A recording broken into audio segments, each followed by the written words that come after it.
O Bolsonaro mostrando nas suas ações enquanto presidente da República fazer exatamente o contrário daquilo que o fascismo pregava. Esse é um ponto, tá? Então, deseja um Estado menor, deseja armar a população, ou seja, exatamente aquilo que o Benito Mussolini pregava como contrário. Ele queria toda a população submissa ao Estado e desarmou a população. Oferecimento: Giasse Supermercados. Pequenos preços, grandes amigos. Ele é arqueólogo, professor de história e se define como um professor de direita. Eu tenho o prazer de receber Michel Goulart. Tudo bem, professor? Tudo certo, prazer lhe aqui. receber. Obrigado. Vem cá, professor. Primeira coisa, professor de história e de direita não combina. Não combina, cara. Eu tô até pensando em desistir. Mas por quê? Mas por que você se define como um professor de direita? Eu sempre fui de direita, né? Apesar que essa questão entre posicionamento político, movimento, né? Como o movimento conservador, por exemplo, né? No qual eu me identifico, uma direita conservadora, né? Aqui no país. Então isso eu sempre fui, mas eu não entendia como é que funcionava. Né? E aí de uns anos para cá, né? Mais ou menos uns 6 ou 7 anos, quando essa pauta entrou em discussão, eu percebi que eu me alinhava com esse tipo de pensamento. E aí, cada vez mais, fui me admitindo, tomando coragem, que não é fácil, mas me admitindo como um professor de história conservador. Direita conservadora. Você leva a pau por isso? Totalmente. De quem? Dos colegas? Sim, existe um preconceito em relação ao conservadorismo. Né? Na verdade, o que era o progressismo na década de 50, né? Então, assim, o movimento progressista sofria um preconceito e era meio que marginalizado. Então, essa balança se inverteu. Agora, a marginalização, o preconceito é em relação ao conservador.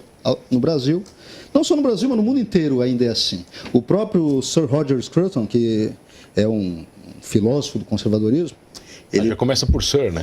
Pois é pouco título, né? Ele mesmo admitiu que era muito difícil ser de direita na Grã-Bretanha, que é o berço do conservadorismo, né? A Inglaterra, né? Os Tories, o Partido Conservador Britânico. Então, se para o Roger Scruton já era difícil, às vezes, admitir-se e perceber, né, esse fluxo mais progressista do mundo nos últimos anos, que dirá nós aqui no Brasil. O Brasil vive uma onda de direita agora ou não? O pessoal fala, né? Ontem, inclusive, teve um programa no qual participou Alexandre Garcia e foi feita essa pergunta. E ele respondeu uma coisa que eu achei muito interessante, mano. Ele disse que não há uma onda conservadora no Brasil, há um mar conservador. Só que é um mar calmo. Né? Por quê? Porque a maior parte da população brasileira ela se diz conservadora. Só que é um conservadorismo que muito tempo ficou calado, escondido.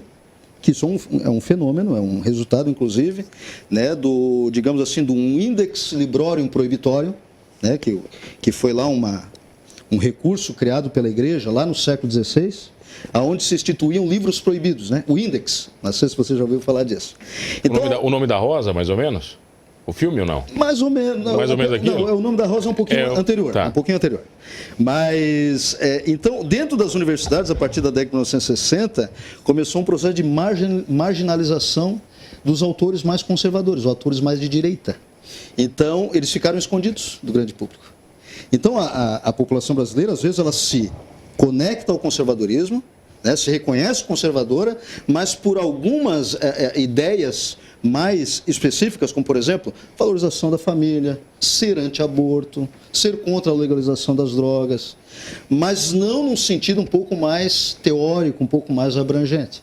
Então, não é que há uma onda conservadora, o conservadorismo está ganhando voz, está ganhando voz, né? Coisa que não acontecia O que é isso? O que é contrário a conservadorismo?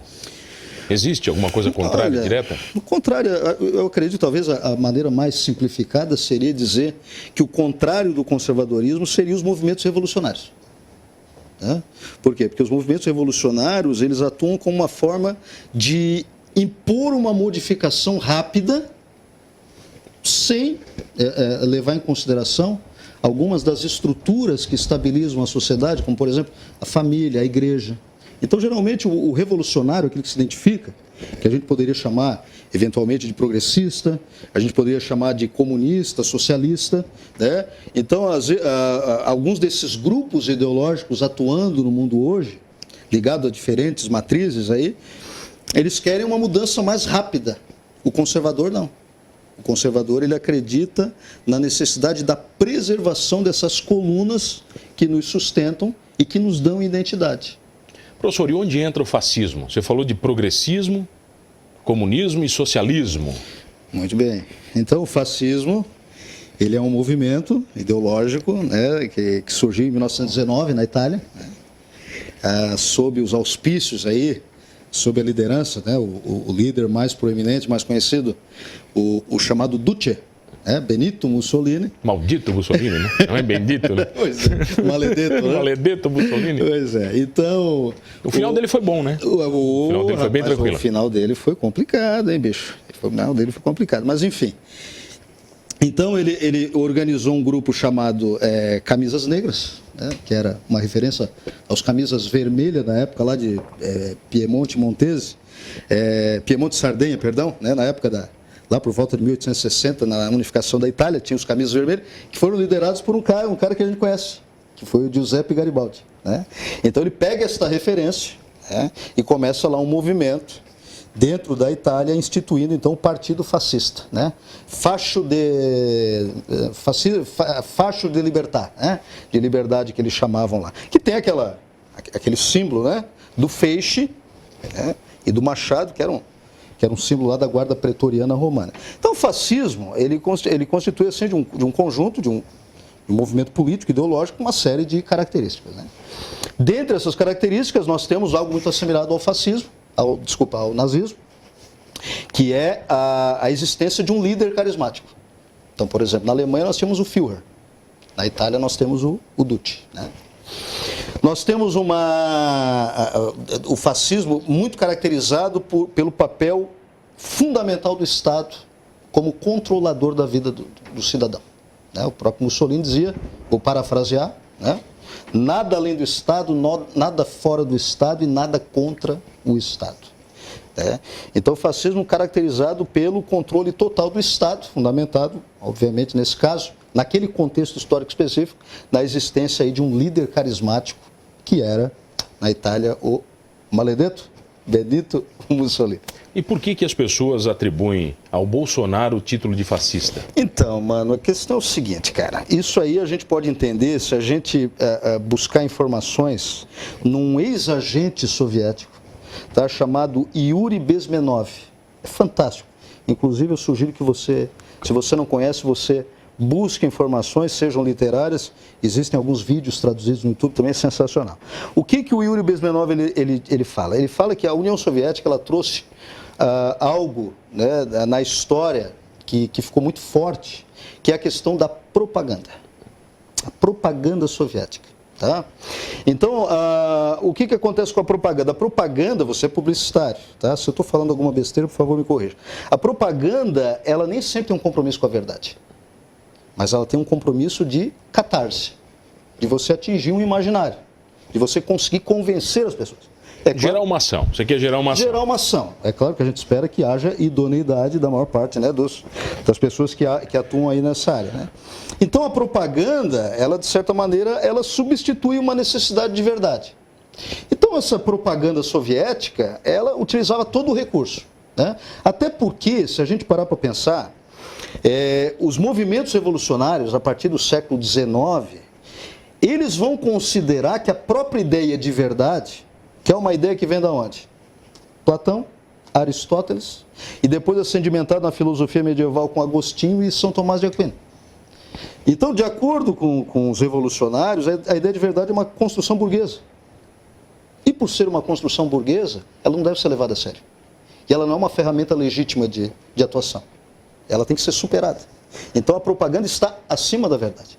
Então, se você me perguntar assim, Michel, por que o Bolsonaro, mostrando nas suas ações enquanto presidente da República, fazer exatamente o contrário daquilo que o fascismo pregava? Esse é um ponto. Tá? Então, deseja um Estado menor, deseja armar a população, ou seja, exatamente aquilo que o Benito Mussolini pregava como contrário. Ele queria toda a população submissa ao Estado e desarmou a população.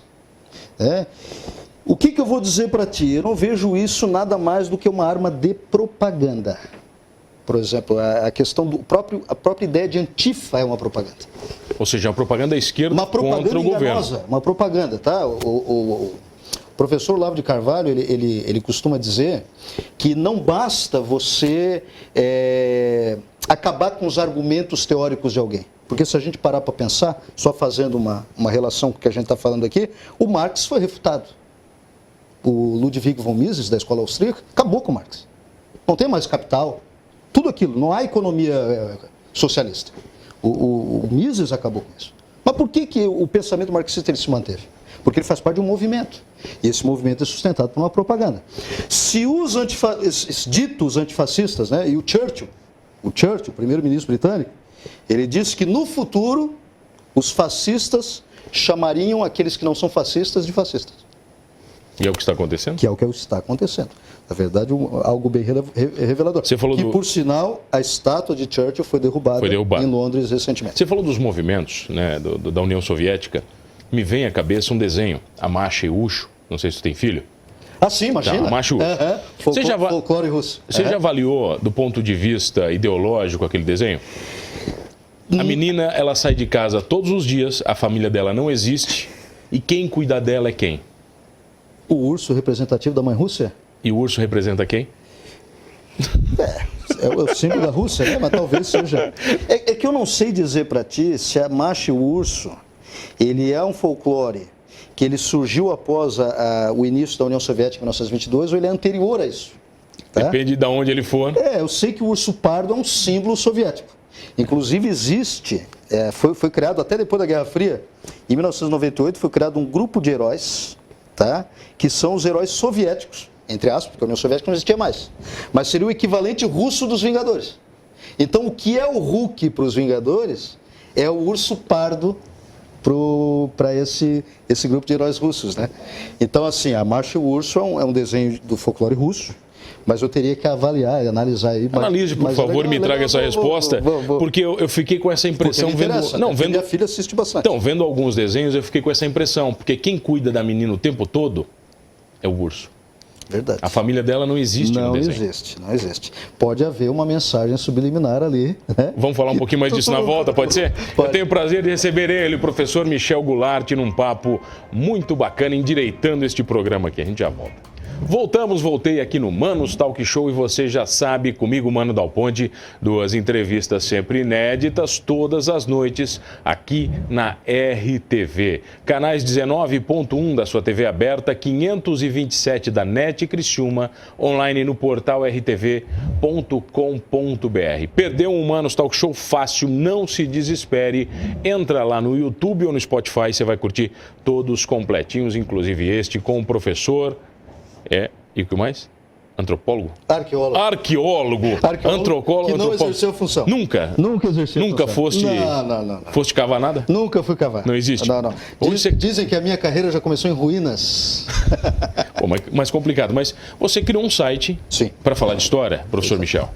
Isso. E o que você fala nesse site? Então, esse site aqui ele já existe há bastante tempo, né? Ele foi criado em 2009, então 11 anos. E é um site que ele acabou se tornando bastante relevante aí na internet brasileira, considerado um dos melhores sites de história da internet nacional. Agora, eu admito para você que é o seguinte, eu tenho uma base de professores que eu tenho muito contato, vários alunos entram em contato comigo, inclusive, mas o site História Digital ele foi criado com um objetivo muito simples, criar um banco de dados de recursos para eu usar em sala de aula. E aí eu coloquei ali, né, virou um repositório de recursos como jogos, filmes, imagens variadas, né, que da minha própria experiência em sala de aula eu acabei colocando ali e acabou recebendo uma quantidade de visitações bastante significativa. E aí ele cresceu, né, mas cresceu, depois de um tempo diminuiu, mas por que ele permanece ali ativo? Eu tive vários amigos professores que desistiram de blogs e sites, porque não tiveram mais o retorno depois do advento do YouTube, né, lá em 2012, 2013. Mas ele continua firme porque ele mantém-se fiel ao motivo pelo qual ele foi criado, né? Ou seja, tem um banco de dados ali, recursos que eu mesmo uso. Você manda os alunos para lá?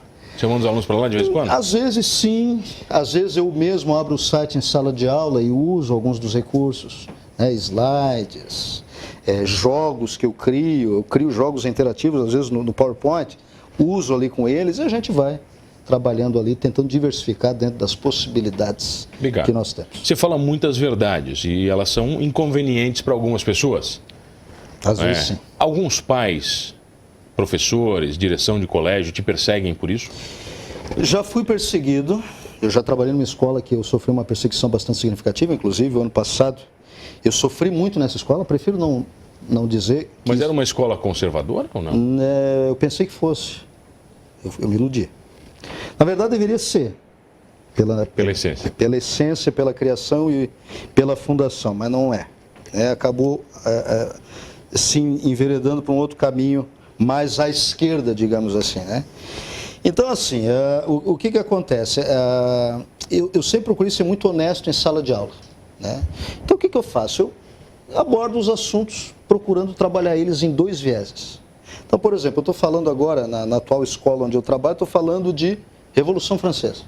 Então, eu uso, dentro da ideia da Revolução Francesa, eu trabalho com um autor que é o autor mais tratado em vestibulares, exames externos, né, que é o Eric Hobsbawm, um autor britânico de ascendência egípcia, que ele faz uma grande propaganda, por sinal é um autor marxista, tá? Mas eu acho que nós temos que abordar sempre todas as possibilidades. O que acontece é que a esquerda não quer esse diálogo. Não quer esse diálogo. Essa é a diferença. Essa é a diferença. A direita estuda os dois. A esquerda, quando estuda, só um lado. E não é sempre que estuda, na verdade quase nunca, estuda só um lado. Então, por exemplo, Eric Hobsbawm, que trata a Revolução Francesa como um farol de liberdade, né, nessa transição da Idade Moderna para a Idade Contemporânea. E falei, né, do outro autor, né, um historiador e filósofo britânico, que é o Edmund Burke, né, que ele escreveu um livro chamado Reflexões sobre a Revolução Francesa, em que ele diz que a Revolução Francesa não foi esse farol de liberdade. Muito pelo contrário. A Revolução Francesa, ela institui a base do que no século XX vão ser a base dos movimentos totalitaristas. Principalmente no período do terror, entre 1794 e 1795, caras como Maximilien Robespierre, José Fouché, Jean-Paul Marat, que era dono de um jornal, era jornalista, mandaram para a guilhotina, uns mais diretamente, outros apenas apoiados, mandaram para a guilhotina 45 mil pessoas. Era proibido falar em Jesus Cristo durante a Revolução Francesa. Nesse período mais radical, jacobinista, era proibido falar em Cristo. Os cemitérios foram esvaziados de cruz. Era impossível batizar na igreja, era impossível falar em Cristo e era impossível casamento religioso. Tanto que eles assinaram lá em 1791 a Constituição Civil do Clero, que era justamente submeter a igreja ao Estado. Quando tudo isso passa na França? Como assim? Essa história toda, ela nunca passou? Nunca passou. A França vive hoje ainda os reflexos disso tudo? Então, eu arrisco dizer que a França, infelizmente, padece da mesma mentalidade revolucionária, tá? Muitos vão me odiar porque eu estou falando isso, mas ela padece da mesma mentalidade revolucionária de 1789 e 1799. Isso é quase um neoliberalismo ou um liberalismo ou não? Não, isso não tem nada a ver. Nada a ver? Não tem nada a ver? Não, isso é a base do totalitarismo. É o contrário? É o contrário. É totalmente. Não, o liberalismo, né, ainda que alguns liberais eles se fundamentem numa versão muito individualista, né, liberdade total, liberdade total, liberdade total, o que eu já não concordo, o conservador ele não tem essa percepção individualista, né? Tanto que eu tenho alguns colegas que são anarcocapitalistas, por exemplo. Também expressões bonitas, também né? Conhecido, várias expressões, né? Várias tribos, que eles são chamados também de libertários, né? Então eles pregam o individualismo total. A pessoa pode fazer o que quiser da vida. Né? Então, libera o aborto, muitos, né? Então, eu estou simplificando aqui, mas de maneira geral. Libera o aborto, liberta a droga, liberta tudo, né? Acaba com o Estado de vez e deixa que o capitalismo ele se desenvolva por maneira própria, né? Como se fosse aí buscando o liberalismo clássico do Adam Smith, uma mão invisível ali, vai se guiando. E a população, de repente, mais pobre, mais desassistida, através de vouchers, né? Mas aí isso é uma outra questão. É uma outra teoria. Mas o movimento revolucionário francês, até o totalitarismo nazi-fascista, não tem nada de liberal. Muito pelo contrário. Eles submetiam até as entidades capitalistas, como ocorreu na Alemanha nazista, eram todas submetidas à vontade do Führer. Eram todas submetidas ao Estado alemão nazista. Então isso não tem nada de liberalismo. Há uma distorção, né? A pessoa que diz que isso é liberalismo está viajando na maionese. Né? Então uma outra coisa ali... Eu falo para você porque eu já ouvi essa referência e não foi uma vez só. Claro. Por quê? Lembra da propaganda que a gente falou? Então, é essa a relação? Claro. Ou seja, o que acontece? Eu tenho que associar o fascismo à direita. Né? Inclusive é chamado de extrema-direita. Né? Só que não existem elementos críveis, né, que façam associar o conservadorismo, que é o Estado mínimo. Exemplos de conservadores: Winston Churchill. Né? Se a gente pega conservadores mais antigos, lá Thomas Jefferson. Né? Só que esse conservadorismo mais atual, ele vem com Ronald Reagan, Margaret Thatcher na Inglaterra, que eram a favor do Estado mínimo. O fascismo é a favor do Estado máximo. Então que palhaçada é essa? Por que essa relação? Inclusive, o que tem a ver com a direita? Inclusive na Inglaterra, uma das coisas que eles fizeram para destruir a corrupção foi desburocratizar o Estado. Totalmente. O Estado virou digital, né? Quer dizer, tiraram carimbos, os carimbos sumiram. O próprio Ronald Reagan, que governou os Estados Unidos, foi presidente na década de 1980, ele dizia: o Estado tem que deixar o cidadão em paz. Não incomoda, né? Não incomoda, deixa o cidadão ter a sua prosperidade. Então, nós conservadores, eu acho que o fundamento, inclusive agora, dentro de toda a situação que o Brasil está passando, nós procuramos defender a nossa liberdade. A nossa liberdade de ir e vir, a nossa liberdade de expressão, né? Ou seja, tudo aquilo que nos dá liberdade. E só para finalizar, um ponto que você tinha perguntado de antifascista, os antifas. Eu só quero deixar um questionamento. Se os antifas são tão antifascistas assim, por que muitos defendem o Getúlio Vargas, que foi o maior fascista que teve na história republicana brasileira? Essa é uma pergunta que você deixa no ar. E você volta aqui para falar sobre liberdade e democracia. Pode ser, professor? Perfeito. Que prazer lhe receber. Mano, adorei a conversa. Obrigado por essa oportunidade. O pessoal te encontra no História Digital? historiadigital.org. Facebook, Instagram, também estamos lá. Michel Goulart. Se for para meter o pau, pode procurar. Manda bola. Michel, obrigado, professor. Imagina que... Obrigado a você que está comigo todas as noites. Não esqueça de uma coisa: direita ou esquerda, ou nem sabendo o que você é ou não, somos todos humanos. Oferecimento: Giasse Supermercados. Pequenos preços, grandes amigos.